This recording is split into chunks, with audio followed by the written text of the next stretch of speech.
प्रिय विद्यार्थियों, बीए भाग प्रथम की इस व्याख्यान माला में इस कक्षा में आपका स्वागत है।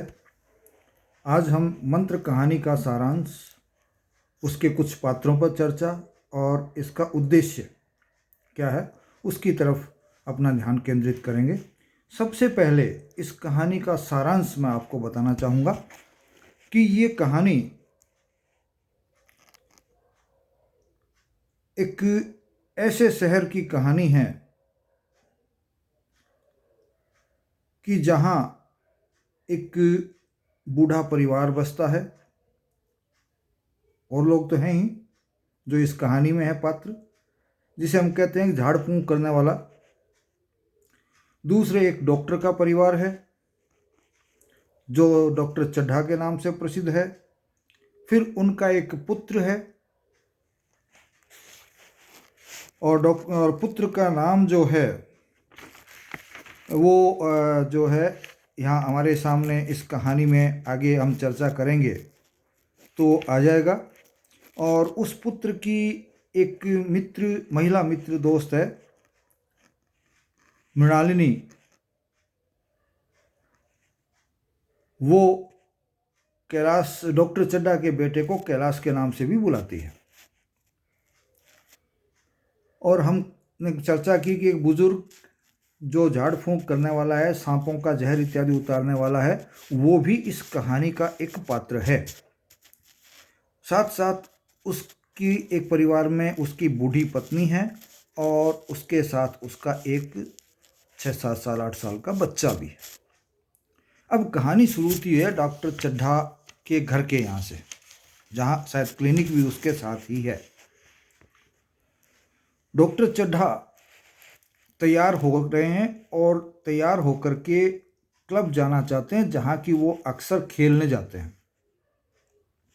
और डॉक्टर साहब के व्यक्तित्व की खासियत क्या है कि डॉक्टर साहब अपने जीवन को बड़े नियमित ढंग से जीते हैं। इसी के कारण उनका स्वास्थ्य भी बहुत अच्छा चल रहा है। बुजुर्ग होते हुए भी जवानों को मात करने वाला व्यक्तित्व वो रखते हैं। लेकिन डॉक्टर साहब जब खेलने के लिए तैयार होते हैं तभी एक बुजुर्ग व्यक्ति आता है। किस तरह से आता है? उसके साथ एक डॉली होती है, उसमें उसका एक बेटा होता है छोटा, जिसको कि तबीयत खराब होने के कारण वो दिखाने लाया है। और तबीयत खराब होने के बाद दिखाने भी तब लाया है जब अन्य डॉक्टरों से वो निराश हो गया, अन्य सब तरीकों से वो निराश हो गया और डॉक्टर साहब का नाम सुना है। लेकिन डॉक्टर साहब उस बच्चे को किसी भी हालत में नहीं देखते हैं। वो रोता है, गिड़गिड़ाता है, पैरों में गिरता है, सब कुछ करता है, लेकिन डॉक्टर कहते हैं कि इस समय मैं नहीं देखूंगा, और वो खेलने के लिए निकल जाते हैं। परिणाम ये होता है कि वो बच्चा जो है खत्म हो जाता है, मर जाता है, और वह बूढ़ा निराश होकर के अपने घर को चला जाता है। फिर समय गुजरता है, डॉक्टर साहब का बच्चा जवान होता है जिसका नाम कैलाश है, और उसको सांपों इत्यादि का पालने का शौक है। डॉक्टर साहब एक पार्टी रखते हैं और उस पार्टी में बहुत से मेहमानों को बुलाते हैं, जहां कैलाश अर्थात उनके पुत्र की एक महिला मित्र भी आती है। और चूंकि पहले से ही खूब प्रशंसा हो रही थी, डॉक्टर साहब का पुत्र बड़ा कहना मानने वाला है, शील वाला है, अर्थात आचरण बहुत अच्छा है, लेकिन वो पशु अपने वन्य जीवन में और ख़ास तौर से सांपों के बारे में जानकारी रखना और उन सांपों को पाल कर रखने का उसको शौक है, और जड़ी बूटियाँ भी रखने का शौक है।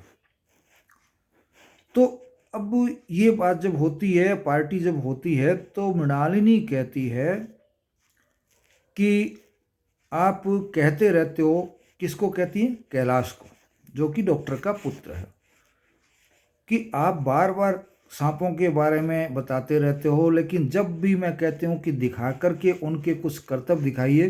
जैसे एक करतब होता था कि सांपों को नचाने का। कैलाश की एक खासियत थी कि वो सांपों को नचाता था और सांपों के साथ इस तरह से व्यवहार करता था जैसे सांप उसकी सब बात समझते हैं, और सांप वास्तव में वो जो कहता था वैसा कर भी देते थे। ये कला उसने कोई एक अन्य सपेरे से, अनुभवी सपेरे से सीखी थी। बार बार कहती हैं लेकिन नहीं मानता।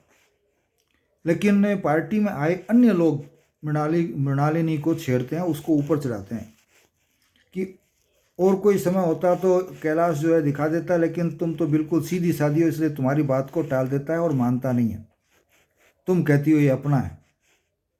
लेकिन फिर भी मृणालिनी जो है वो उत्तेजित नहीं होती है, लेकिन वो थोड़ी दुखी जरूर होती है और वो कहती है चलो कोई बात नहीं है, मत दिखाओ, पार्टी में चलते हैं, भोजन की तरफ चलते हैं। लेकिन कैलाश को ये बात चुभ जाती है कि मृणालिनी कहीं बुरा नहीं मान जाए, इसलिए वो सांपों को, उनके कर्तव्य को, उन पर अपने नियंत्रण को दिखाने लग जाता है।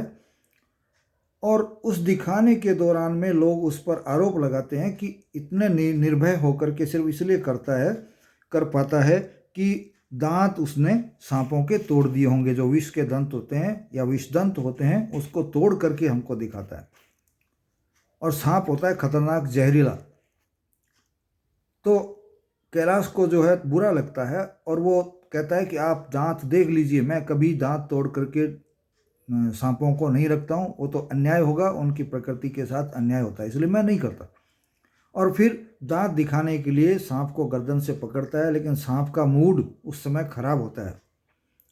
तो वो जो कैलाश है वो थोड़ा जोर से गर्दन दबा देता है, उससे सांप को भी गुस्सा आ जाता है। जोर से गर्दन दबाने पर मुंह तो उसका खुल जाता है और दांत भी लोगों को दिख जाते हैं। और वहाँ आकर के जैसे ही कैलाश जो है सांप को छोड़ने को होता है, तो सांप गुस्से में होता है, तो पहले तो कैलाश को काट डालता है और फिर इधर उधर भाग जाता है। तो कैलाश को चूंकि जड़ी बूटियों का भी शौक है, वो मानता है कि इनसे सांप का इलाज हो जाता है, तो वो अंगूठे को वहाँ से काटता नहीं है।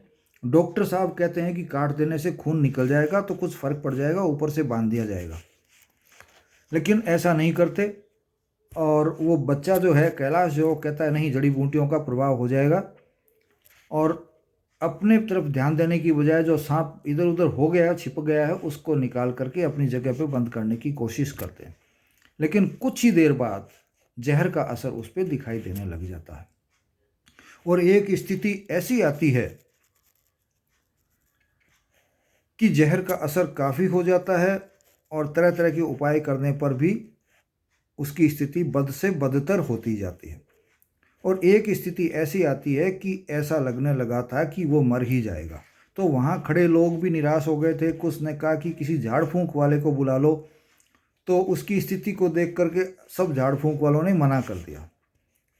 और डॉक्टर ने कहा कि जो जानता है वो ले आए। इस तरह की जब राय दी गई, तो एक व्यक्ति वहाँ ऐसा था जो उस बूढ़े को जानता था, उसके उस रूप को जानता था, जबकि उसको पता नहीं था कि डॉक्टर साहब के साथ इस तरह की घटना उनके बीच में हो चुकी है, उस बुजुर्ग के और डॉक्टर के बीच में। वो उस बुजुर्ग झाड़ फूंक वाले के पास चला जाता है या सांप का जहर उतारने वाले के पास चला जाता है और कहता है कि डॉक्टर चड्ढा के एक ही बच्चा है और वह सांप काटने के कारण मरने की तरफ जा रहा है या मरने जैसी स्थिति में पहुंच गया है। पहले तो वो व्यक्ति तैयार हो रहा था, लेकिन जैसे ही डॉक्टर चड्ढा का नाम लिया तो उसने उसको निश्चित किया कि वो डॉक्टर चड्ढा वही है ना जिसने मेरे बच्चे को नहीं देखा था। तो वो निश्चित होने के बाद, वो तय होने के बाद वो कहता है मैं नहीं जाऊंगा डॉक्टर साहब के पास, कि तुमको पैसे मिलेंगे, लालच देता है कि पैसे कितने ही मिलो, मैं नहीं जाऊंगा। क्योंकि उसके मन में वो बात घर की हुई है कि जब मैं गया था, मेरा बच्चा मौत से, जीवन से खेल रहा था, उस वक्त उन्होंने मना कर दिया था।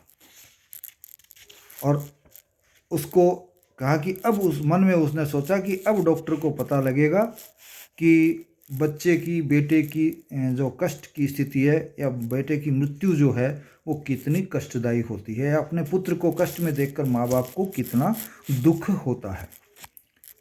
तो ये तो एक सामान्य प्रतिकार की भावना थी जो कि हर व्यक्ति के मन में होती है। लेकिन उस गरीब सांप का जहर खींचने वाले के मन में एक भीतर इंसान भी था और वो मन में ये सोचता तो रहता है कि अब पता लगेगा, सब कुछ सोच लेता है।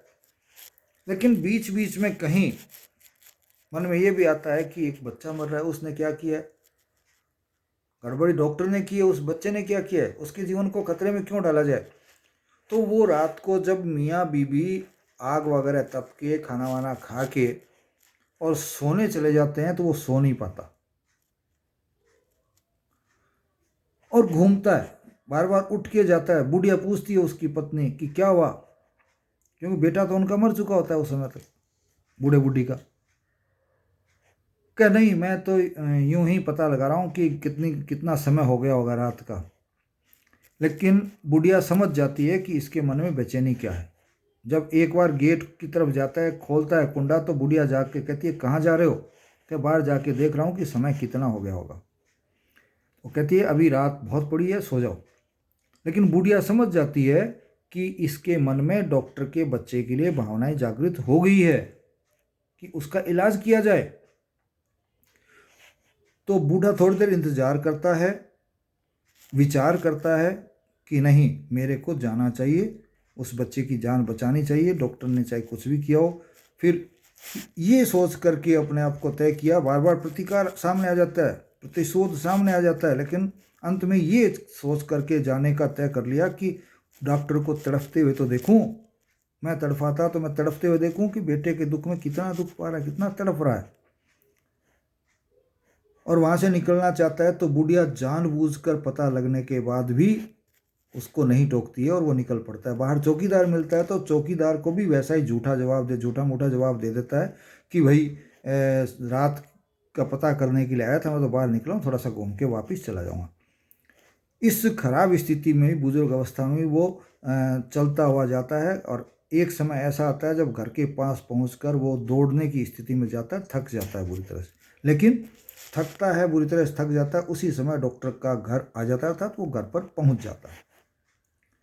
और वहाँ जाकर के जब वो स्थितियाँ देखता है तो उसकी मानवीयता जागृत हो जाती है पूरी तरह से, और वह उस डॉक्टर के बच्चे का इलाज जड़ी बूटियों से कर देता है। डॉक्टर वगैरह सब निराश हो चुके हैं, वहाँ खड़े लोग भी निराश हो चुके हैं, वातावरण बिल्कुल सुस्त है, दुखी है।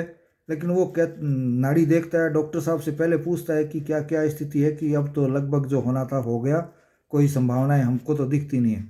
तब वो कहता है मैं देख लेता हूँ। डॉक्टर उसको पहचान नहीं पाता है, लेकिन वो कहता है मैं देख लेता हूँ क्या स्थिति है। देखते वो कहता है कि अभी चिंता करने की ज़रूरत नहीं, अभी तो बहुत कुछ बचा हुआ है, और लाइए पानी लाइए। पानी ला करके जड़ी बूटियों के माध्यम से वो जो है उस बच्चे पर उन जड़ी बूटियों को डालता है और मंत्रोच्चार भी करता है। और उसका परिणाम ये होता है कि कुछ समय बाद उस बच्चे में हरकत होने लग जाती है, मैं कहाँ हूँ, इस तरह से कैलाश की आंखें जो है वो झपकने लग जाती है। और उसी समय सब में जो है थोड़ा सा जोश आ जाता है, सब में एक उत्साह पैदा हो जाता है और आपस में बात करते रहते हैं। और उसी दौरान वो उस बच्चे की स्थिति को ठीक करके चिलम वगैरह पी करके, चिलम भी उसने डॉक्टर के यहाँ से नहीं ली, तंबाकू वगैरह कुछ भी नहीं लिया। और जब लोग आपस में ठीक होने पर बात करने लग जाते हैं तो वहाँ वो चुपचाप निकल करके अपने घर चला जाता है। तो डॉक्टर उस समय तक उसको नहीं पहचान पाता है, लेकिन अगले दिन सुबह जब वो गौर करता है तो उसको ध्यान आता है कि ये बूढ़ा पहले मेरे पास आया था, बच्चे को लेकर के आया था।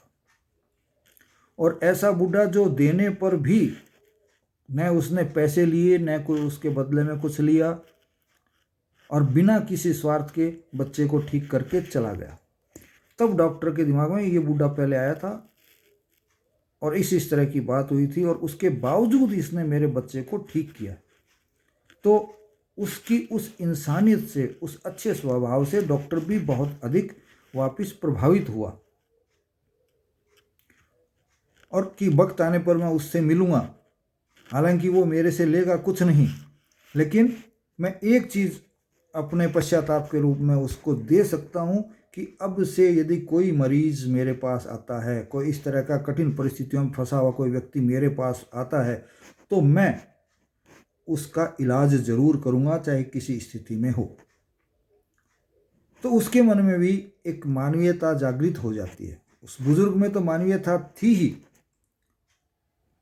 जबकि उसके बेटे के बारे में ये कह सकते हैं कि वो हो सकता है बच जाता। हालांकि बुजुर्ग ये सोचता है कि बच्चे की जो स्थिति थी, डॉक्टर कोई भगवान नहीं होता कि उसको बचा लेता, लेकिन डॉक्टर को बच्चे को देखना चाहिए था, नहीं देखना अमानवीयता थी और उसके कारण उसके मन में बदले की भावनाएं थी। लेकिन बदले की भावनाओं पर अंत में उस बुजुर्ग की अच्छाइयों ने, उसकी मानवीयता ने विजय पा ली और उसके कारण उस डॉक्टर में जो अमानवीयता आ गई थी, डॉक्टर में जो लालच था वो आ गया था। डॉक्टर सिर्फ अपने स्वार्थों के वशीभूत सिर्फ अपने अनुसार चलने की कोशिश करता था, जबकि डॉक्टर का अपना स्वयं का कोई जीवन होता नहीं है। ये उस सर्विस में, उस सेवा में जब जाता है उसी समय उसको बता दिया जाता है। लेकिन ऐसे डॉक्टर बहुत कम मिलते हैं जो अपने इन नियमों का पालन करते हैं। ज़्यादातर डॉक्टर अलग ही स्थिति में होते हैं, उस पर चर्चा मैं यहाँ नहीं करना चाहूँगा, न हमारा वो विषय है। तो यहाँ आकर के ये कहानी पूरी हो जाती है। तो यहाँ लेखक इन गिनती के 5-6 पात्रों के माध्यम से इस कहानी में हमको एक तो बुराई पर अच्छाई की विजय दिखाता है। जो मानवीयता है, जो मानवीय गुण है, वो हमेशा अमानवीय गुणों पर विजय पाते हैं, हावी रहते हैं। ये बात यहाँ दिखाने का प्रयास डॉक्टर द्वारा किया गया और उसके साथ साथ हम सबको प्रेरणा दी है कि हम सबको भी अपने भीतर मानवीयता के भाव रखने चाहिए, ताकि जब कभी भी किसी व्यक्ति को हम कष्ट में देखें तो उसके कष्ट का निवारण जो हमसे हो सकता है वो करें और किसी व्यक्ति के कष्ट न रहे। तो इस तरह से हम देखते हैं कि एक गरीब व्यक्ति भी अच्छा हो सकता है, अमीर व्यक्ति भी बुरा हो सकता है। और दूसरी चीज़ ये बताई है कि बुरे में भी अच्छाई छुपी रहती है, तो वो जागृत होकर बाहर आ सकती है। इसलिए हमें प्रयास करते रहना चाहिए कि हम अच्छाई खुद भी करें और दूसरे को भी अच्छाई की उभारने की कोशिश करें। इसके साथ ये कहानी यहाँ समाप्त हो जाती है। यही इस कहानी का उद्देश्य हमको नज़र आता है। अब यहाँ 2-3 पात्र हैं। एक तो डॉक्टर का, डॉक्टर नियमित दिनचर्या का पालन करता है, प्राकृतिक तौर पे वो स्वस्थ रहता है और डॉक्टर अपने जो जिस समय जो कार्य करना है वो करता है, जैसा भोजन उसको करना है वो करता है। लेकिन अपने नियमों की पाबंदी को वो इतना अधिक कर लेता है कि एक मानवीय गुण जो हैं वो उसके छूट जाते हैं, लेकिन उसमें मानवीयता खत्म नहीं होती। और जब इस तरह की घटना होती है जैसी कि इस कहानी में हुई, तो उसके मानवीय गुण पुनः जागृत हो जाते हैं। तो ये डॉक्टर का व्यक्तित्व था। उस बुजुर्ग व्यक्ति का देखिए कि उसके बेटे की मौत लगभग ये मान सकते हैं कि डॉक्टर की लापरवाही के कारण हुई। उसके मन में बदले की भावना भी थी, लेकिन उसने उन बदले की भावनाओं को नियंत्रित किया, अपने मन के भावनाओं को अच्छा बनाया और उस बच्चे का उन परिस्थितियों के बावजूद भी इलाज करके उसकी जान को बचाए। तो परोपकारी भी रूप उसका नजर आता है। तो इस तरह से उस बुजुर्ग का भी हमें एक विशेष स्वभाव दिखाई दे जाता है। इस तरह से इन घटनाओं के माध्यम से आप कुछ विशेषताओं को रख सकते हैं। इसी के साथ आज मैं अपनी बात यहाँ समाप्त करना चाहूँगा। उससे पहले आपको ये बताना ज़रूर चाहूँगा कि कहानी के तत्व जो हमने पहले पढ़े हैं, जैसे कहानी का शीर्षक है, कहानी का कथानक है, कहानी का जो है संवाद है, इसमें संवाद भी बड़े ही सरल हैं, सरस हैं। और कथानक का जहाँ तक सवाल है, कथानक कहानी का बड़ा ही सशक्त है और पूरी तरह से बंधा हुआ है, कहीं भी बिखरा हुआ दिखाई नहीं देता है। कहानी तेज़ी से शुरू होकर के तेज़ी से समाप्त भी हो जाती है, कहीं भी इधर उधर भटकती हुई हमको दिखाई नहीं देती है। पात्रों का सवाल है, पात्रों की संख्या सीमित है और उतनी ही है जितनी की आवश्यकता है। पात्रों के संवाद, उनकी भाषा, उनके चरित्र के अनुसार ही हमको दिखाई दे जाती है। उद्देश्य हमने पहले चर्चा कर ही ली। भाषा वगैरह हम जानते हैं कि सरल शब्दों का प्रयोग है, भावों की अभिव्यक्ति करने वाले शब्दों का प्रयोग यहाँ किया गया है। इसी के साथ मैं यहाँ और जहाँ तक शैली का सवाल है, वर्णनात्मक शैली इसमें आपको मिल जाती है। इसी के साथ आज का व्याख्यान हम यहाँ समाप्त करते हैं। जय भारत, जय हिंद।